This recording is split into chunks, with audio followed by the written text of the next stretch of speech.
Turn up the dial, feel the vibe, get ready to ignite. Untold stories in the airways, flying through the night. Experience voices, tales so bold. Streaming live, the truth unfolds. Untold Radio Network, where secrets come alive. New episodes daily, the mysteries thrive. Great guests, super chat, it's so I remember right.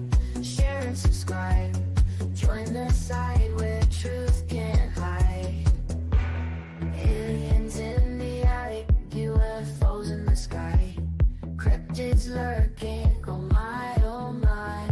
Ghosts in the hallway, whispering your name. The paranormal, the unexplained. Become a VIP, get the inside scoop. Unlock the mysteries, be part of the group. Live streaming stories are talking to you. Super chats buzzing, join the crew. Untold Radio Network, the secrets come alive. New episodes daily, the mysteries thrive. Great guests, super chat, it's a wild member ride. Share and subscribe, join the side where truth can hide. So if you've got the guts and you want to explore, tune into the Untold, it's what you're looking for.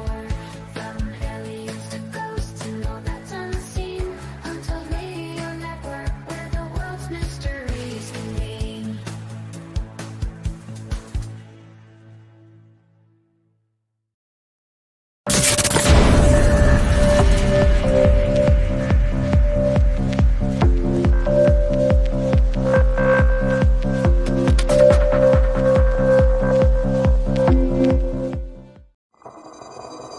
The paranormal, UFOs, monsters, mysteries. You're listening to Talking Weird.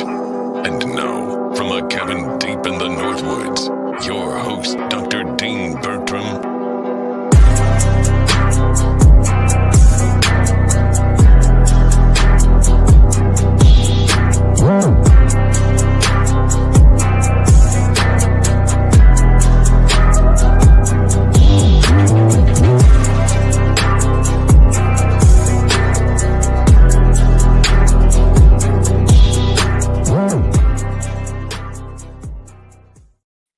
Greetings, all my fellow weirdos and weirdettes. Welcome to Talking Weird on the Untold Radio Network. I'm your host, Dean Bertram, and as always, I'm absolutely delighted that you've decided to spend the next hour or so of your life with me, whether you're watching live, where we go out Thursdays, 9 p.m. Central, on Facebook and X and YouTube, or perhaps you're watching it archived there at some later date, or listening to the audio-only version of the show, which drops the following day. Welcome, greetings, thank you for being here with us.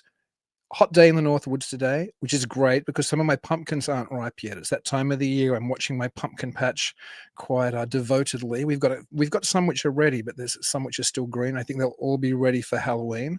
Still feels like fall here, though. The leaves are changing. We're hearing all kinds of weird noises. I've spoken about some recently on the show, and there's either a bunch of owls or a bunch of other things which sound like owls and sometimes different, hooting through our holler, like it's not really in a holler, but down the valley, like every night at the moment, including through our yard. Super loud and super spooky. My 9-year-old, who is super interested in birds of all kinds, usually is being creeped out by these sounds. She likes to be inside with the doors safely locked before whatever is in those woods might come out. So perhaps that's a great place to start this spooky season. We're not very far from Halloween now, less than a month, many of our favorite time of the year, of course. And so this month on Talking Weird, we're going to focus on the spooky and the strange. And I couldn't think of a guest who's better versed in some real strangeness and some real weirdness and some real spooky stories than tonight. I met her recently at the Crossing Realms conference just a week or two ago. I hadn't met her before. I knew all about it. It was a delight to meet her and her family. They were all wonderful. She's the producer and researcher for the documentary film company Small Town Monsters, which most of you are probably familiar with. They make amazing films. I'm sure you've watched many of them, as have I. If you haven't, you should watch them. And she also helped establish Small Town Monsters Publishing. She's also an adjunct professor and author who loves diving into all things spooky and strange. Like I said, she's going to be perfect for tonight's show. And you can find some of her work in volumes 1, 3, 5, and 7 of the Feminine Macabre. And you can hear her chatting with other storytellers on her podcast, The Law You Know. She's also a co-host of the Small Town Monsters podcast, Monsteropolis, which is great as well. So I'm delighted to welcome to Talking Weird my new friend, Heather Moser. Did I get the Hi. pronunciation right? Hey. I say Moser. It was close. Moser. I knew there was a tone to it. I got it wrong. I'm so bad with names. That's fine. Don't worry Oh, about it. It's my totally gosh. fine. Not a Jason, problem at all. Jason McLean, who was one of the organizers of the conference we were at Mhm. a couple of weeks ago, who's a good friend of mine. He used to do another show on this network called Mysterious Library with me for a year or so. And he always gives me a hard time about my names and my pronunciation. He says, we can just blame you for Australian. So I'll take that. I think it's just because I may be touched when it comes to that. It doesn't matter. It doesn't matter. Worries at all. I'm just so glad you're here tonight. So maybe I've only just met you recently. I know you have a background in all of this stuff. And I don't always ask guests this because it's such a standard question to ask. But I'm really curious about what got you into this kind of witness, because you're an academic as well. So what kind of drove you to what came first, the academia and the interest in it academically, or were you always interested in the weird and the unusual? I have always been interested in it.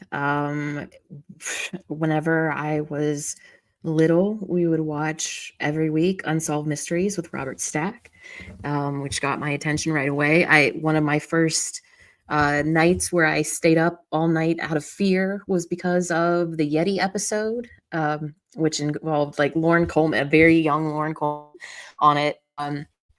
But I was positive after seeing the hand, the mummified hand, that hand was going to reach into my room and grab my doorknob and like shut my door or something. So I stayed up all night in kindergarten after that episode. So it started with Unsolved Mysteries, really. I grew up with stories of the house that my mother grew up in as a child that was haunted, interactions she'd had with the spirit through a Ouija board, and then people that lived in the house decades after continually having issues. So I just grew up with that sort of discussion happening. And although I am not far from, well, I am in Minerva, Ohio now, but I grew up not far from this area. So, hi. So I was aware of stories about Bigfoot. Minerva Monster is a big one in this area. And whenever I was young in elementary school, there were people that were coming forward with their stories, not to a very good reception, but they tried. But it's just always been there. So since I was always interested in the weird, I got into academia. Anytime there was a slight hint that I could go that route, I steered the conversation that way. So my degrees are in classical studies and Latin literature. And I would, every time of year around Halloween, especially in the epigraphy class that I did, I took it a couple different times. And epigraphy is just the study of like inscriptions, coins, things like that. It's a different type of knowledge that's required to kind of translate that because everything is very abbreviated. But anyway, regardless, there is a section of epigraphy where you study curse tablets. And I would always ask the professor around October, can we spend at least a week on curse tablets, please? So, steering things like that. When I got to my master's program, I was interested in looking at the occult as far as the way that would go in ancient Rome, so to speak. So my master's thesis actually dove into the persecution of the Bacchic cult in 186 BCE and compared that to the European witch trials, in that they're both examples of moral panics. And just all of that, anything that was slightly creepy, I wanted to bring into, keep it academic, of course. Once I graduated, I started looking into letters.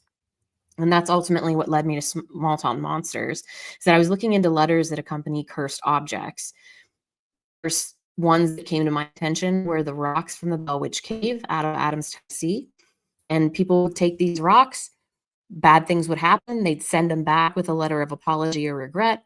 And it turns out that that happens in places all over the country. I'm assuming it's not just this country's problem either, but it was something that was very interesting to see how we as humans kind of react when our lives fall apart, and where we want to sort of lay the blame, and how folklore can infiltrate into our consciousness at that point.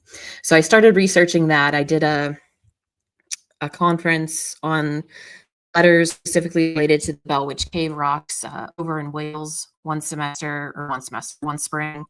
And it was shortly after that Seth had a premiere at the Canton Palace Theater, which is not that far away from here. And that premiere mentioned they were going to be doing a movie on the Bell Witch in the next year or so. And so I had been following along since his first film, and had messaged him a few times on Facebook, but I messaged him again and I was like, hey, if you need a researcher for that, I've been looking into that for a couple years now. And he said, actually, I think we're ready for a researcher at this point. And then that got me into that. And then it's just expanded a lot since coming on as just looking up research names and so on. It's gotten wild. But yeah, no, it's always been a lifelong interest. And then I just try to pull things in as I can to align with that. I think that says a lot about Small Town Monsters and Seth Breedlove, that he recognized your talent as like an academic researcher and brought you on board to do that kind of work. Because there's a lot of people, no offense to other people who are making paranormal documentaries, because there's a lot of good documentaries in the space, but there's also a lot of documentaries that could probably really do with somebody who had academic research skills to reach into the places which, you know, might often be overlooked. Mm-hmm. Yeah, So, it was definitely something that I've been able to bring in the research skills that I learned in graduate school and utilize them in what I do today all the time.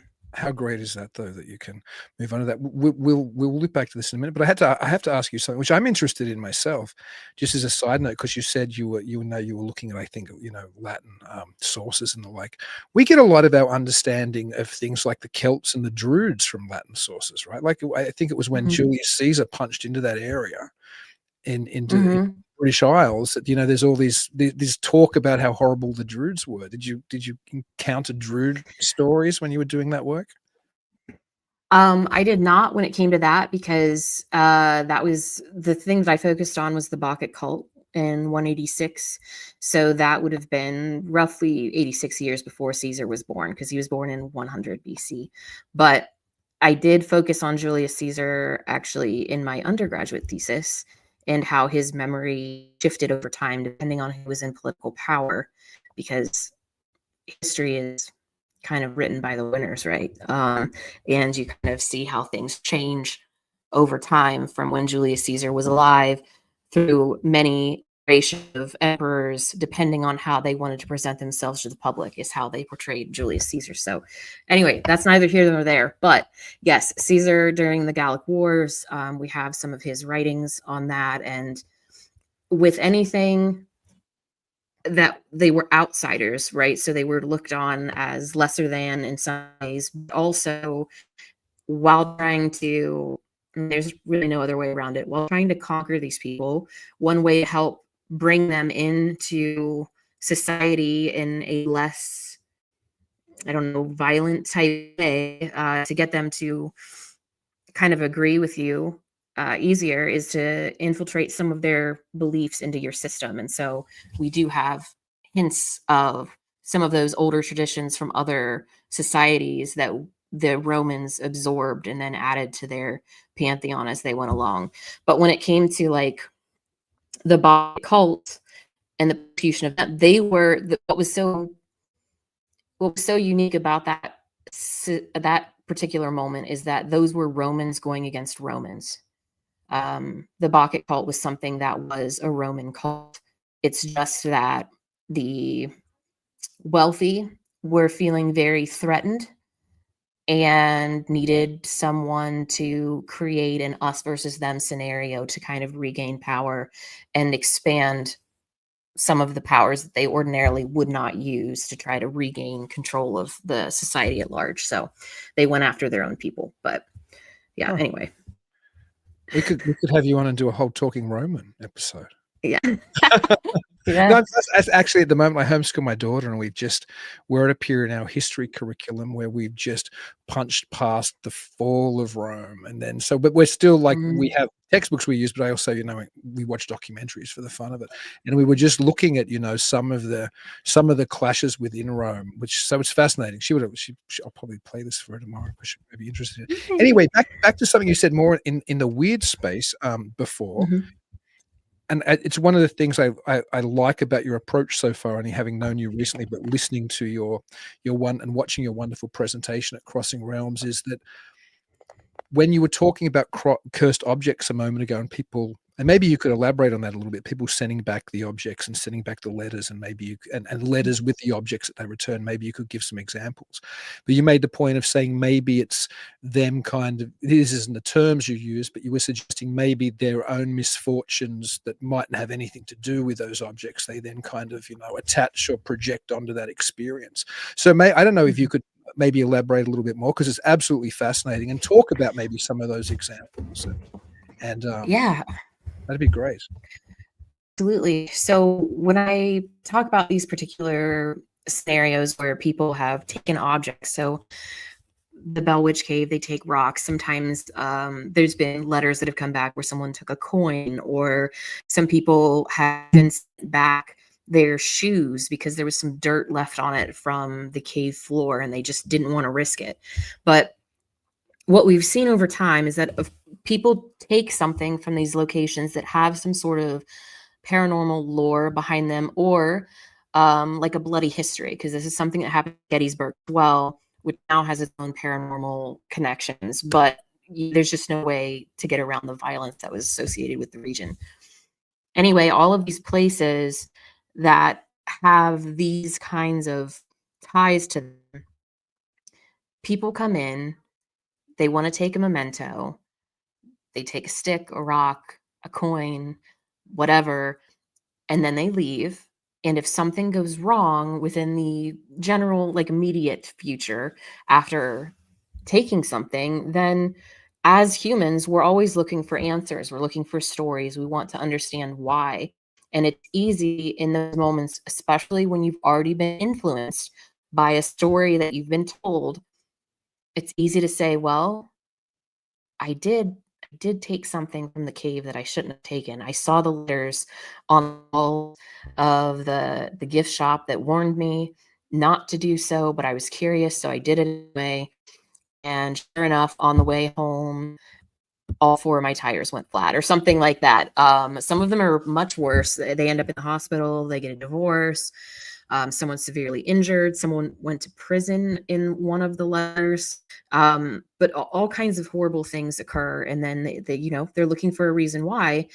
And it's easy to say, well, I did tempt fate in a way. I was told otherwise, but I did it anyway.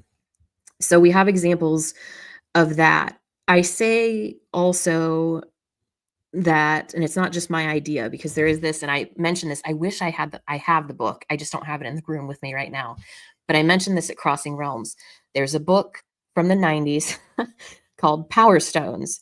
I cannot recall the authors off the top of my head, but they were people with doctorates that wrote the book, and they examined these letters that came from Hawaii, where people had taken some of the lava rocks from the beach, had bad things happen, and then sent it back. And they, through their educated background, examine these letters and examine how that lines up with human behavior in general, and suggest, and I agree with the idea, that it doesn't matter whether any of that folklore is true. It's that the suggestion is already in mind. So when things go sideways, your brain clings to that story as an explanation. These are the types of stories that we have always gravitated toward for examples of what's going on. We want an explanation as to why. This is why, even going back to ancient Greece and Rome, you have these myths that explain what's going on in the darkness, or why the sun's going across the sky, things that you don't fully understand, but you have to have a story to explain it, why, why it happened. You have to have a reason. So we come up with these stories. And so in these instances, these stories are, well, it was a cursed place. For another example, there is a podcast. It's just called Lore by Aaron Mahnke. As a host, it's one of my favorites. Years ago, at this point, I don't even know how many years that podcast has been out, but it was years ago that this episode came out. It was talking about a ghost town over in the western part of the United States, where they were actually having an issue with tourists coming and removing pieces of the ghost town. And so to kind of hinder that behavior, the tour guides just kind of got together and they're like, let's just say that it's your curse to remove stuff. And they started to perpetuate that story, which they completely made up, a fabrication of their own. And shortly after they started telling that to tour groups, then pretty soon tourists were sending pieces of the town back, pieces of wood, rocks, whatever.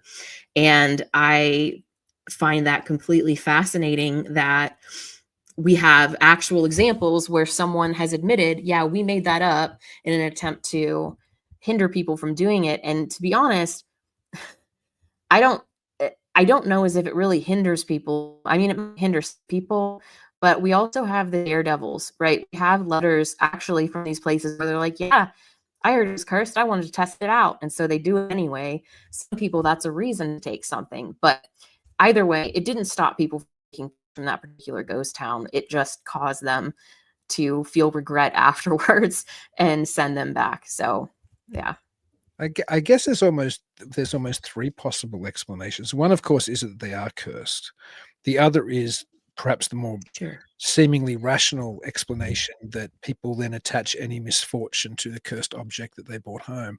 The third is that perhaps people manifest this curse upon themselves by somehow buying into a mythology, certainly if they're aware of one. Yeah, that's absolutely true. And I think that anyone who's taken the time to slow down and just focus and be mindful of how they go about their day can see a very simple example of that. If you wake up in the morning and you're in a really bad mood and you can't pull yourself out of that soon enough, sure, it won't take long before you stub your toe on something, the coffee machine doesn't work, all of this misfortune follows. If you wake up in your better mood, some bad things might happen, but you kind of just let it go. It doesn't stick in your mind as much. So I think there is something to having our own mental state influencing what's happening around us and how we perceive that ultimately when it does occur. Do you think because there's in ufology, which is my wheelhouse, there's an idea of a lot of this has to do with some psychological, sociological, process which we don't quite understand. People's experiences seem to fit the cultural norm and yada yada yada. But do you think, and I'm sympathetic to that interpretation as well, by the way, although I do think there might be more to it. Do you think in the paranormal in general, we are somehow responsible at either, exteriorizing all of this or imagining all of this or transposing our ideas onto things which aren't paranormal, or manifesting something weird? Or alternatively, do you think there is a genuine unknown exterior force to us, or exterior forces to us? Do you think there are things out there which are genuinely, not us, which we're interacting with? Yeah, I absolutely believe both sides of that. Actually, I am 100% in agreement with the idea that there are things that we don't understand that interact with us fairly regularly. But I also think that there is something to the idea that we haunt ourselves in a way. And I have come to that conclusion just mainly through people who do this for a living, so to speak, that they go out and they investigate places, but also owners of haunted locations have discussed how they buy a property, it has a particular air about it, and over time when they start to let more people in, it's like the hauntings change. And so I don't necessarily think that there may be anything new popping up so much as we're bringing in our own stuff when we come into these locations, and then that imprints on the location. And that's not even talking about people who may be messing around attempting to try to, I don't know, summon something else or whatever. But I think we will have our own things that we can bring in, and that will imprint itself on these locations. And so you can see hauntings change over time. Yeah, that's a good point. And that might be a nice segue into haunted dolls. You and maybe I'll let you do a bit of an intro first, because you had a wonderful and your daughter was a part of the presentation. It was one of the most fantastic presentations I've ever seen at a conference. But can maybe I'll ask you the questions about potential realities of haunted dolls, but maybe you could talk a little bit about haunted dolls. Just fascinating. Yeah. So one, I think when it comes to dolls in general, there's something about us being creeped out with them, not as children, of course.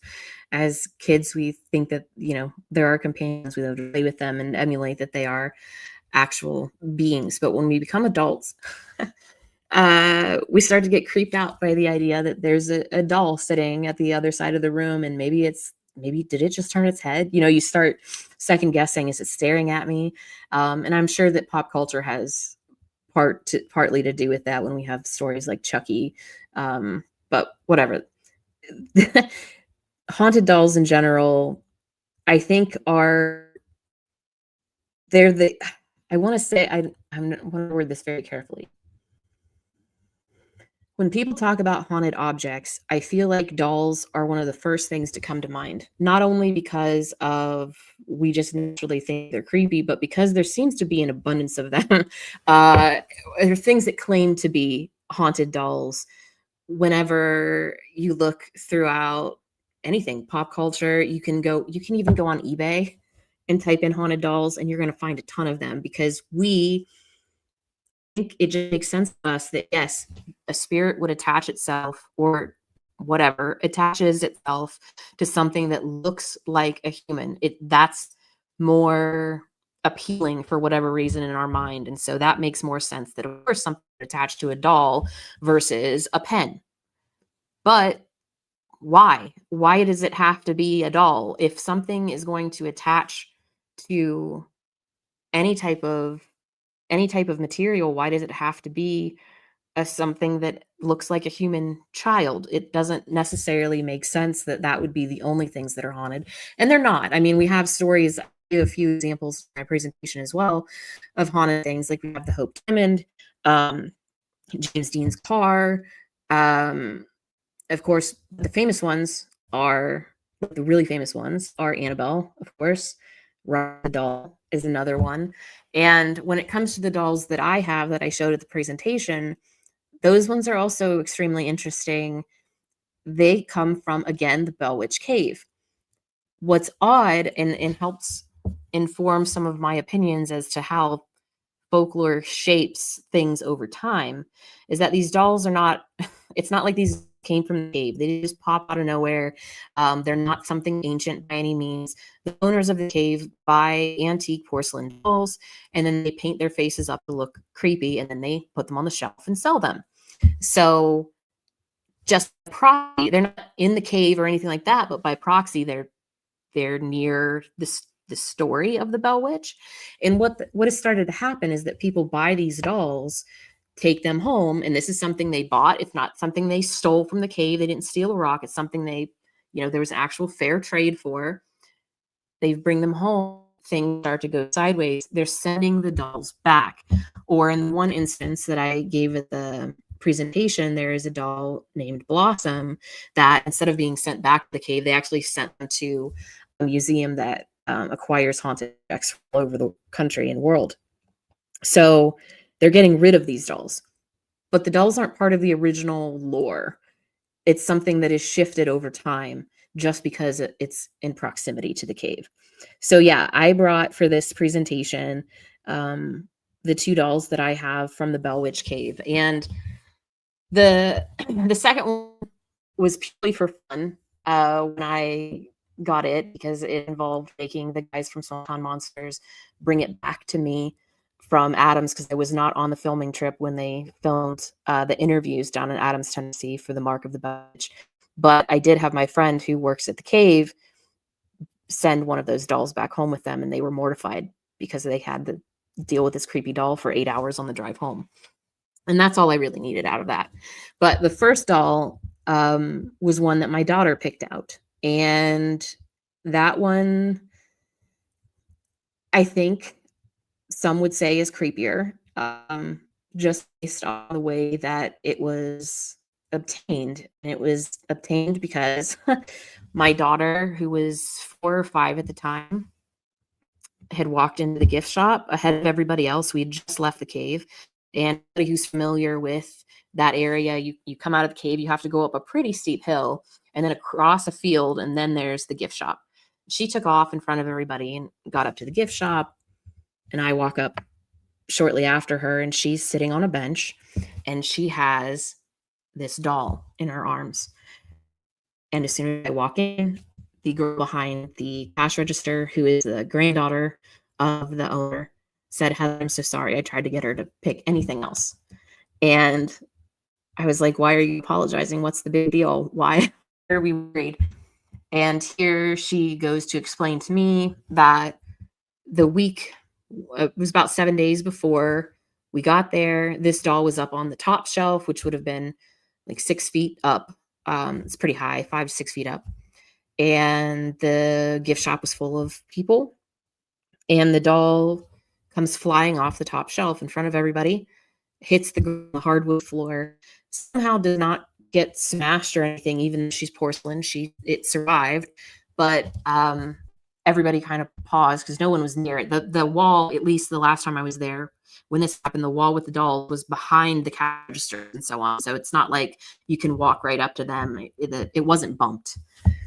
And they decided that if something was going to start acting weird, they were just going to put it on a lower shelf so that it wouldn't break, if it decided that this was going to be its trend to start throwing itself off of shelves.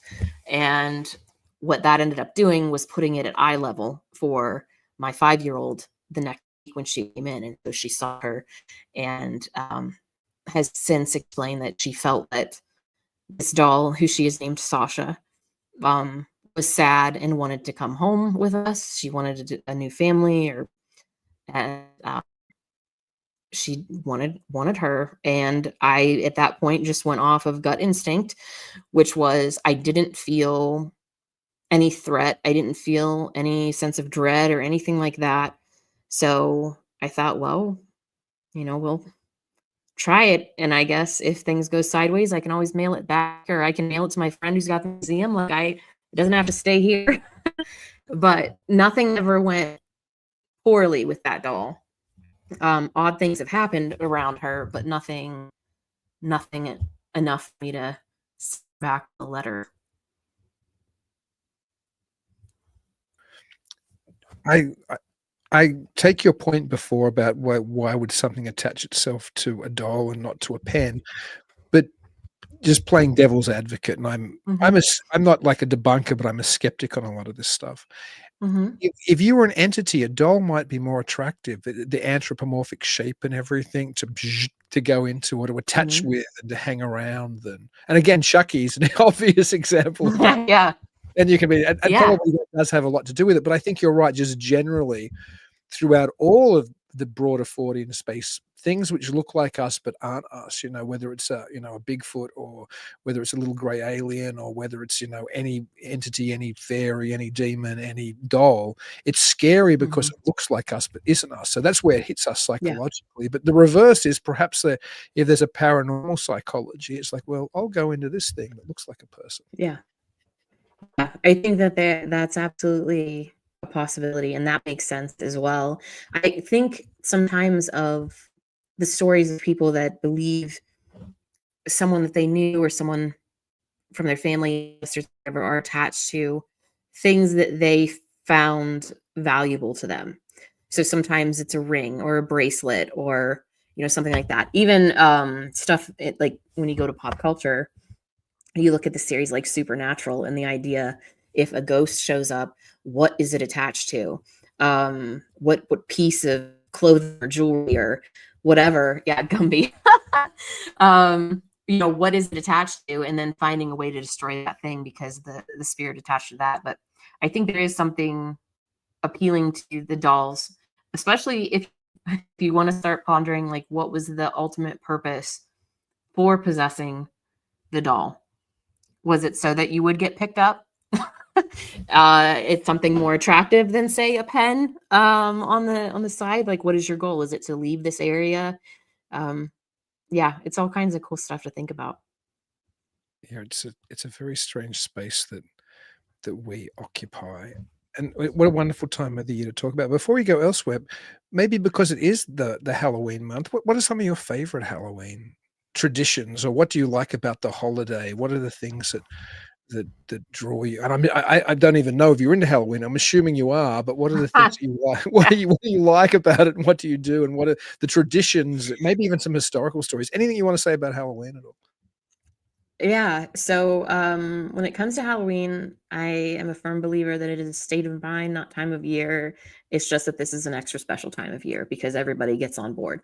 But the Halloween decor is a lot of my home decor. It's something that once it goes up, it doesn't really come back down.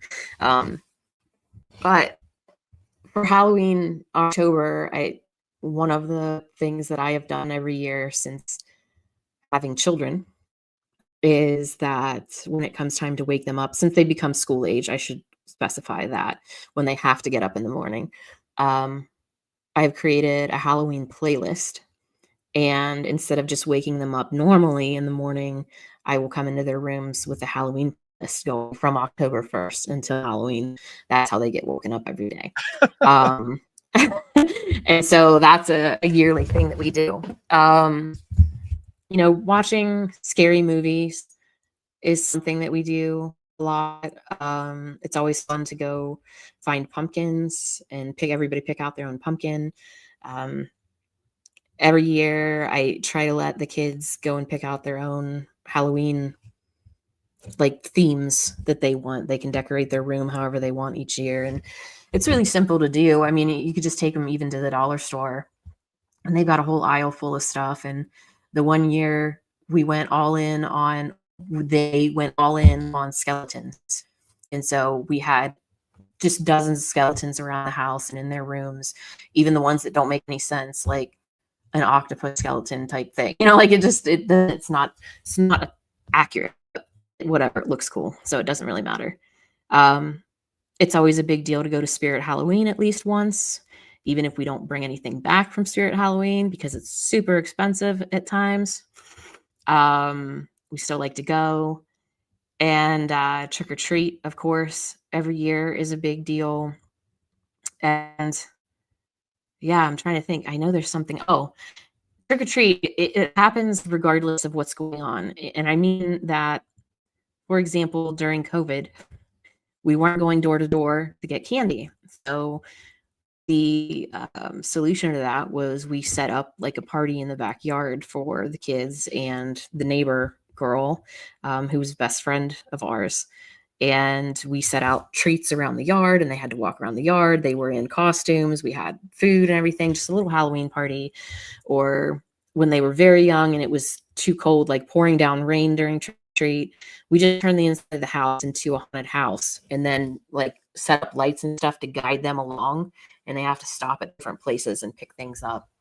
One year we set up a little like D&D campaign, like one shot where they have through the dungeon and each little skirmish had a payoff of candy. And then the big boss was like Halloween books and stuffy of some sort. So Nice. Yeah, we always do stuff.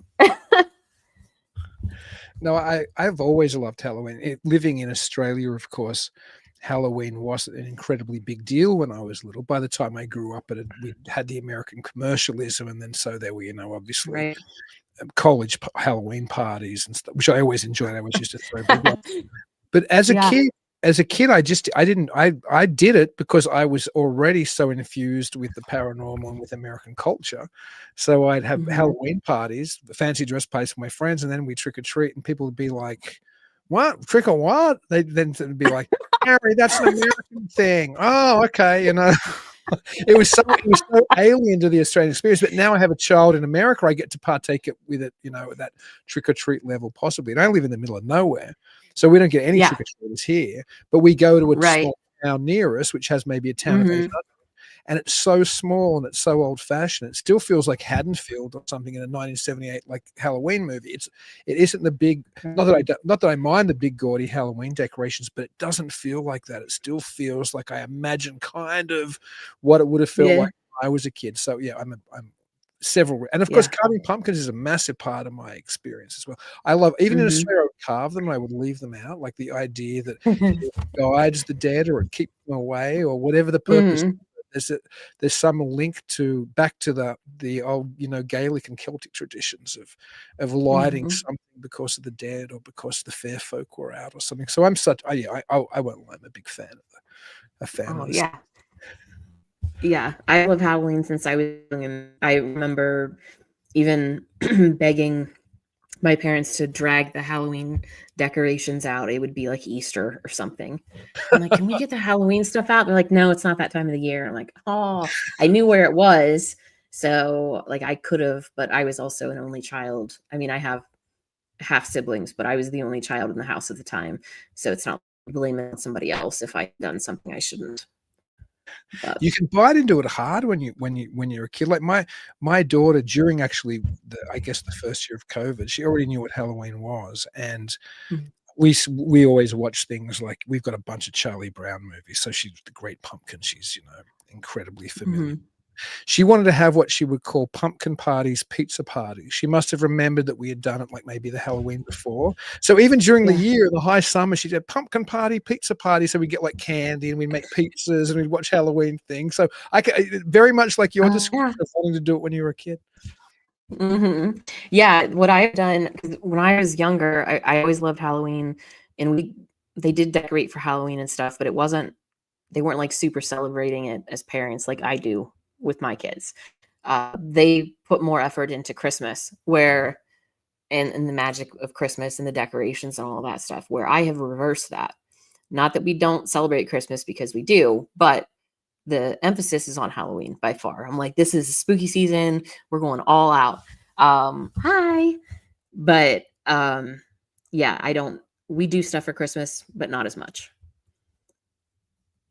I mean, I'll be honest, I love Christmas as well. That is my favorite holiday. But the wonderful thing about America is you get this mergence of this whole period from Halloween through Thanksgiving to Christmas. It's just this time of the year. And of course, some people say that Halloween in the pagan world used to be the Christmas, really. It was it had a similar idea of, you know, it was a celebration of the winter and a celebration of the weirdness. In fact, more to the point, perhaps more than Christmas and New Year, that Halloween used to be similar to New Year traditions today. Like that. Anyway, that's what I've heard. I don't know. I obviously wasn't there, but there was something about Halloween in the old world that was super potent. And living here now, I kind of see it, because when I was in Australia, of course, Halloween's going into the summer. You know what I mean? Because the seasons are flipped.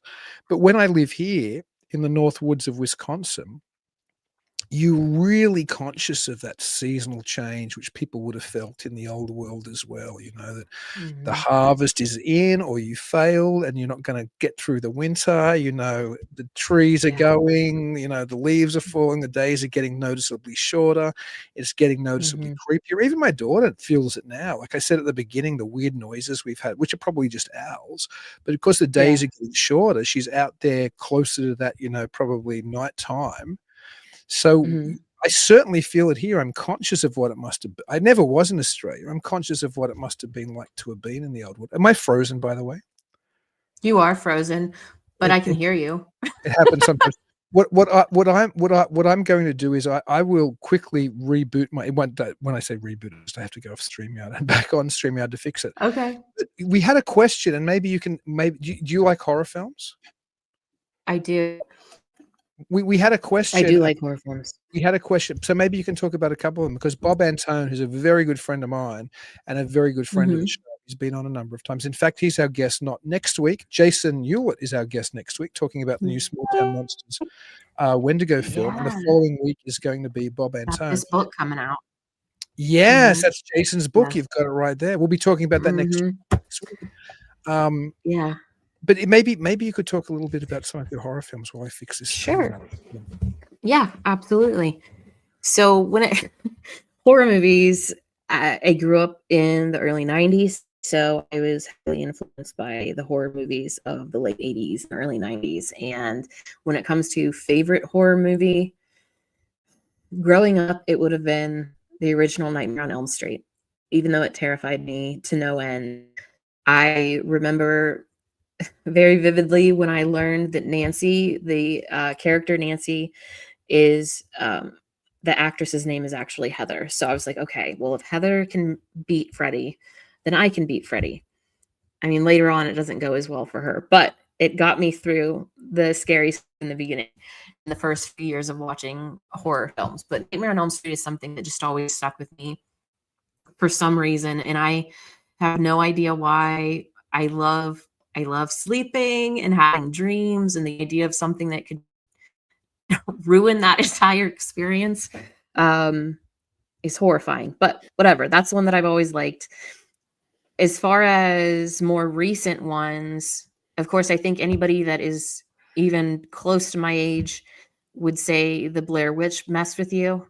But I think actually I went back and watched the Blair Witch not that long ago, and I couldn't get through it because there's so much, and it made me sick to my stomach. But when I did, when they first came out, I think the brilliant part about it was the lead up to it, where they portrayed it as an actual found footage film, and they really went along with it. I remember the actors coming on TRL with Carson Daly and saying that they were hired to fill in the blanks because they looked as close as possible to the original people who went missing. So when I first saw the Blair Witch movie, that terrified me. Than anymore, but that was a really good one. The same thing happened with the original Paranormal Activity for me. And it was only because the footprints that they show. If you're familiar with Paranormal Activity, they put powder on the floor. Like everything up until then, whatever. It's like a ghost in my mind. So I'm like, yeah, I'm fine. Whatever. It's just a ghost, not a big deal. But then when something with like 3 toes leaves footprints, I was like, okay, now I'm disturbed. I don't know why that's what stuck with me, but I did not sleep the night after watching Paranormal Activity 1. I haven't seen any of the others. But yeah, that one got me. I am a fan, even though they're controversial. I am a fan of the Conjuring movies. I have not seen the last one yet.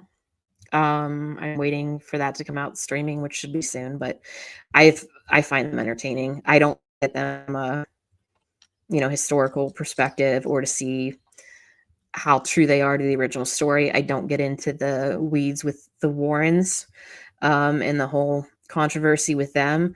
I look at those movies as pure entertainment, and I think that they've nailed that part of it. So yeah, I like that. The Craft is really a horror movie. I like that one. I don't know. Yeah, but A Nightmare on Elm Street, that's the classic one. That's my favorite. Yeah, I saw that at the cinema, which shows my age. And I really enjoyed it. Mm-hmm. To have, speaking of the Warrens, and if anybody knows how Ed is doing, please let me know in a Facebook message or even in the chat here. One of the regular guests of our show, I think back in the day, he was the guest we'd had on most frequently. Like he's probably been on the show half a dozen times, and that's Ed Schultz. Ed Schultz used to be known as the psychic priest back in the day. Like I think he was in Fate magazine, and even People did pieces. Oh, wow.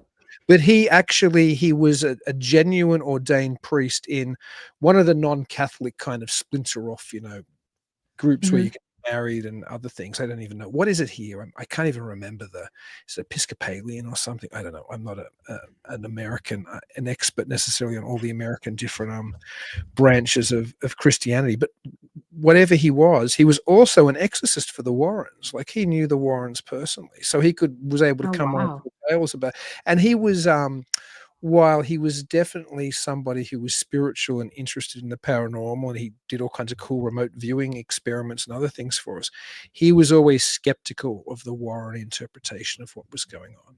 And Mhm.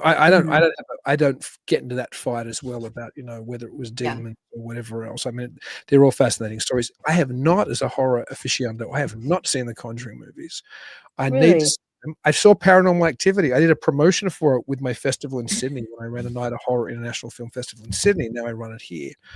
And That's I shouldn't say awesome. this badly because we were doing a promotion, but I remember sitting in the back. I hadn't seen it until it was on the screen, and it was like, the audience were probably, the majority of them were probably teens to early 20s, and people were jumping and getting scared, and all the promotions had said, "This is the scariest horror film since The Exorcist." Right. And I'm watching it, and I wanted to yell, "This is not scary. Don't be afraid." Like, it just wasn't hitting me. Yeah. It's just the camera. It's just the camera in their house. Yeah. It's fa Yeah. do you have a go-to horror movie every Halloween? Like, is there something you've gotta watch? Okay. I have to always watch 13 Ghosts with Matt Lillard because I love him and that movie's great. And he did such a good job. So 13 Ghosts is one that I have to watch every year. Multiple times. It doesn't have to be Halloween, but definitely comes up during October. I think it's fun to have that go-to movie. My go-to is always Halloween 3. Sometimes I watch Halloween as well, but Halloween 3, which I think now finally is getting the love it deserved. It was hated for so long, but Halloween 3 is such an absolutely incredible film. We haven't talked about it all, and we probably should talk about it a little. Not that I really even suggest it in the show notes, but who cares? Because this network really, the Untold network, is obviously, it was built by Doug Hychek, who's the Monster Quest creator and producer. So this network is a very squatchy kind of network.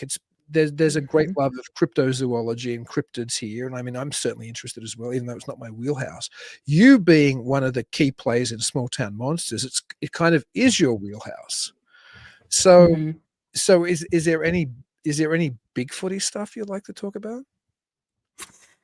Well, actually, there is a new series that's coming out for us that'll be on YouTube. It's out for our squad members now, but will be out to the public on Sunday at 2 p.m.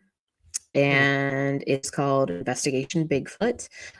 This one is about the Keystone Sasquatch, so Pennsylvania based. And it's just it's a series altogether. I mean, we talk about Bigfoot a lot on our channel, but this one, we go about things a little differently in that Courtney Breedlove and I take a new investigator to the field, Aaron Deese, who is one of our coworkers. He has done extensive research in the dogman phenomenon, but not so much Bigfoot yet. And the idea was to bring him out and introduce him to a location that he was completely unfamiliar with, but get him in there with some seasoned researchers and can show him the ropes, so to speak. And so we spent several days in Pennsylvania meeting local researchers, talking to witnesses, hearing experiences, getting an idea of what the land is like, the environment is like. And we filmed all of it. And that's our new series. And hopefully people really like it. It's, we have multiple series on the channel. It bounces from ones that are primarily interview based, where we're talking to researchers or even witnesses, like sit down interviews. Then you have Alexander Petikoff's Beyond the Trail type series, where he's always out So great. in these beautiful places doing wild stuff, but just out for days on end and, like really rough. Um, and depending on which one you're watching, the comments go different ways on how, what the audience prefers. And it seems like we've been getting more of a push for the boots on the ground type research. And although Investigation Bigfoot isn't full on boots on the ground, we were out for most of it. We weren't, heavy out all night long or anything like Alex might be, but we were out in the field and, seeing these places. And we did some investigating, and that all, we had some pretty cool stuff happen that luckily we did get captured on camera, which was super exciting. And it only got captured because Aaron had, and this will be covered on like episode 3, but Aaron had the thought because his camera had died. He had the thought, I need to pull out my phone right now. Huh. And so we have some of the footage because he had a thought, I need to pull the camera out or my phone out. And a lot of people, I mean, they have these weird experiences, and people all the time are like, why didn't you take a picture? Why didn't you pull your phone out? So that was the big thing. We're like, I can't believe you thought of that, because there was so much happening for him to actually, but I think it was because partially he was in film mode where we were there to film, and he had a camera in his hand and it died. And he thought it through and pulled out his phone. So anyway, all of that'll be seen, but that comes out Sunday. So that's the next big Bigfoot thing. Seth is currently in the editing process for the Kinderhook Creature movie, which follows Bruce Hallenbeck's family out of Kinderhook, New York, and the experiences that they'd had in the 80s with a Bigfoot type creature, along with other weird stuff. It wasn't just Bigfoot stuff that happened, but that's the next new one. Our Siege of Ape Canyon movie that Eli Watson filmed, it seems like a year ago now, and it was a while ago they filmed.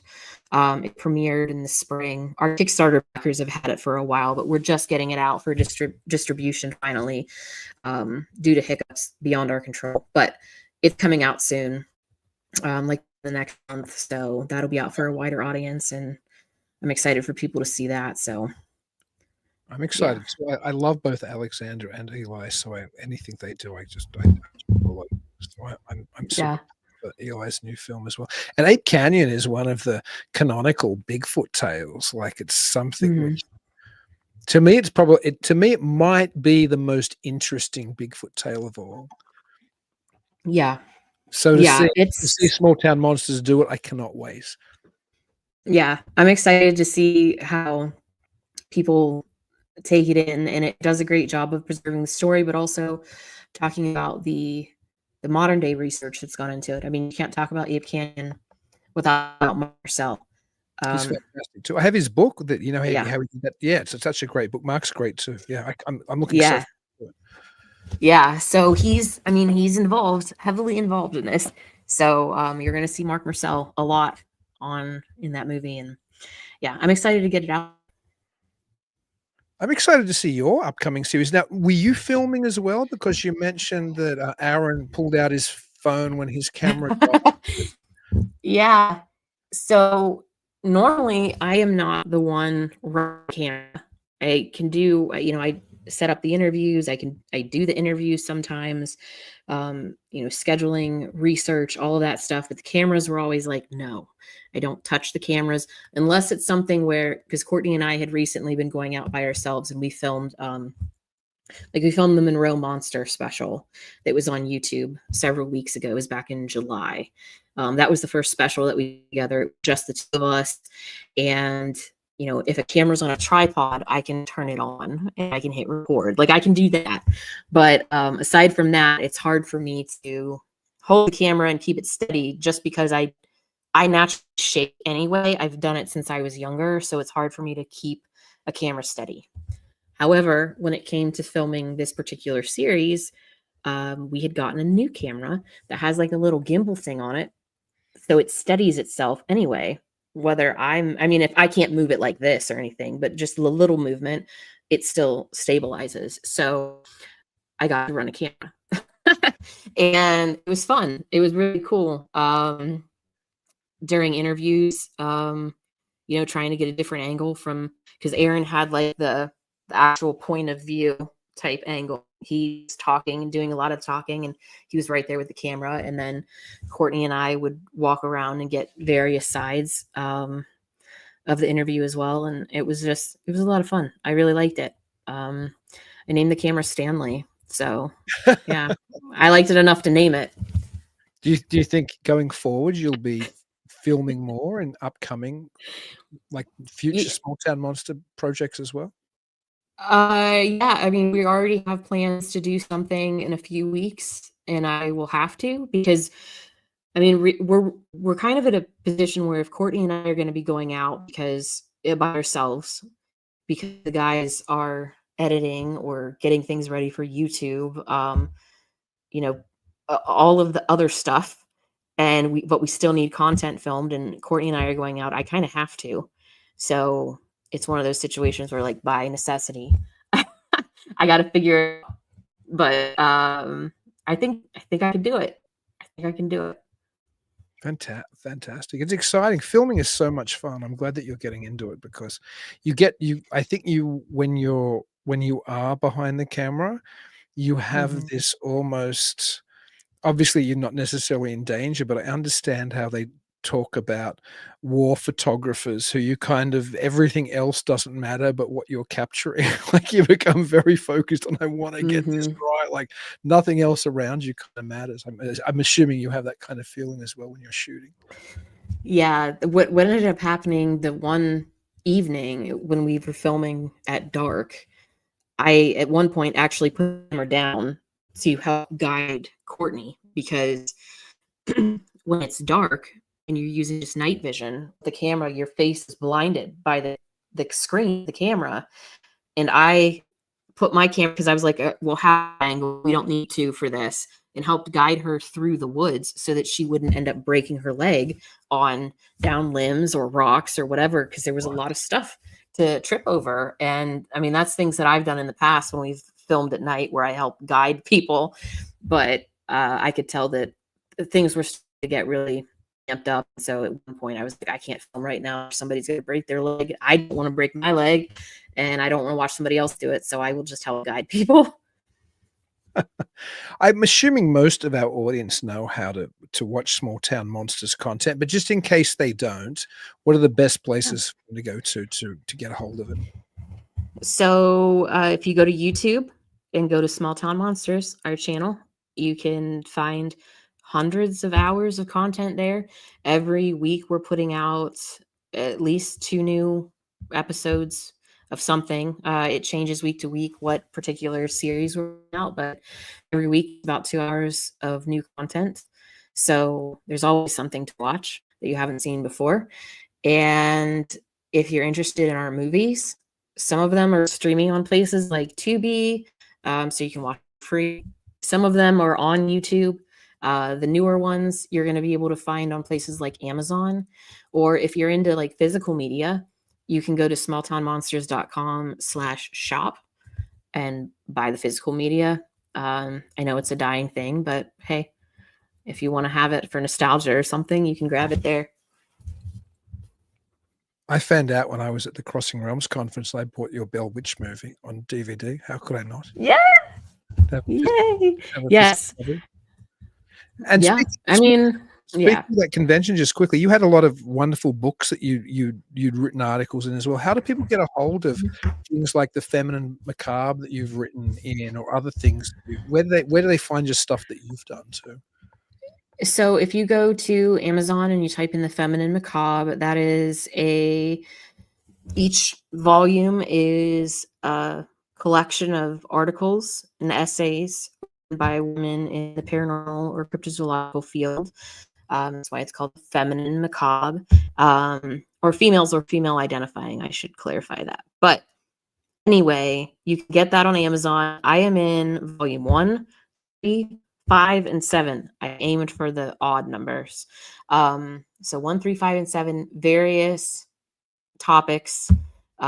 The first one does deal with cursed objects and the letters that come with the Bell Witch rocks and things like that. So yes, you can do that. I also have a short story in a grouping called The Dark Village, and that's also available on Amazon. And then you come to the shows where I'm vending, where it's just me vending, not STM vending, because that's a whole different thing. But if it's just me vending, you can find other magazines that I've had things printed in that may not be as easy to find elsewhere because they're not in print anymore. So I've got articles in a few of those. Ultimately, I would love, my goal within the next year, I would love to pitch an article to Fate magazine and see if it gets in. We'll see. You certainly should. You'll be part of the Raymond Palmer history then, if you write a piece. That would be sweet. Yeah. Have Have you pitched to 40 Times? I wrote for 40 Times back in the day. I don't have a contact now, or I'd give it to I have you. not. Yeah, I have maybe you not. No. maybe I'm wondering how, if I can think of somebody to find the connection to 40 Times. I bet you I can. I'll give it to you, because you should write a piece for 40 Times as well. Both of those magazines are Yeah. spectacular. That would be fun. And I guess I should say, I mean, I know I should say, especially since we're having Jason Hewlett on next week, that we also publish books. It's something that we started a few years back. Our first book was a children's book about Vegeman. And then the second book was The Kinderhook Creature, which now we have a movie coming out. But Jason's book will be the next one. And it comes out October 6th. It's called Heart of Ice, Tracking the Wendigo. And I have been fortunate enough to help get the production or the publishing company going. And I help edit the books and format them and everything else. So it would be awesome if you guys got that. You can get those on Amazon and our shop as well. So, and we're getting wider distribution beyond that very soon. Well, that's excellent. I'm always curious to see what's coming out from Small Town Monsters, and I always love to consume it. Thank you so much for joining me tonight, Heather. It was a great joy. Sam and I both loved meeting you and your family when we were at Crossing Realms, and it's been a complete pleasure to talk to you again on Talking Weird. Oh, thank you for having me. I'm so excited when you asked me to come on. Well, I'm honored that you came on. Until I get to talk to you again, Heather, which I hope will be in the not too distant future, and until I get to talk to everybody else, which will be same weird time, same weird network, the Untold Radio Network, next week, Thursday at 9 p.m. And Jason Hewlett, also part of the Small Town Monsters crew now, is going to come on talking about the Wendigo, which will be another fantastic Halloween-y kind of episode. Please keep it weird.